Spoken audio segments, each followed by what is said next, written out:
Do you think that that light flashing is going to be annoying? Otherwise, we're going to be setting up. We're going to set up here. So it's another quick video before we get on, and this one is the different types of penplotter artists, drawing machine artists, and which one we are and which one this course is designed for. I've got some props, so let's get these out.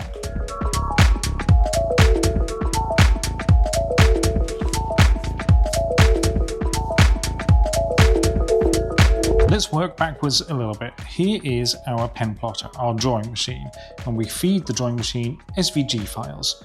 Really, under the hood, it gets turned into G code, and we don't really have to worry about that. We could write G code, but what we're doing is we're going to be writing SVG files to send to the penplotter. So, first type of artist over here is the type of artist who is a designer, and they use Adobe Illustrator. And Adobe Illustrator outputs an SVG file to go to the drawing machine. So a designer uses software to make this file. The second type of artist, you can tell they're artists because they're little berets just here. Anyway, the second artist is using a laptop to write code, and then that code creates the SVG that goes to the drawing machine. And this is the type of artist that this course is designed for. Drawing Machines 101, us, code, SVG, drawing machine over here. The third type of artist is an artist here who uses code to talk to the machine directly. They go from here to here, they skip the SVG file. Thought I'd explain that one just a little bit more. I kind of mean for interactive stuff. So if you had a show where you had a webcam set up connected to the laptop that then controlled the penplotter, that'll be one thing. Maybe it responds to the weather, the rain levels, any live kind of data you want to plot. So as an example, I've got here running a tally thing where if you had a big button when people came into a room, as you press the button, it just sort of controls the tally here. Like, oh, actually, 4 people have just walked in. Now 9 people have walked in. And then every time you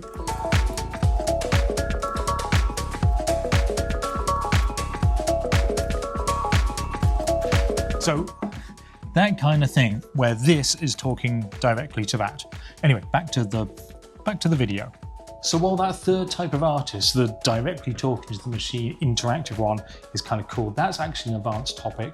Once this Drawing Machine 101 course is over, we may do that as an advanced thing, but for the moment we're not doing that. And while the Adobe Illustrator Designer is really cool, like I said, we're focusing on this middle one. But something has happened since I started thinking about this course and putting it together and where we are now. And it's this.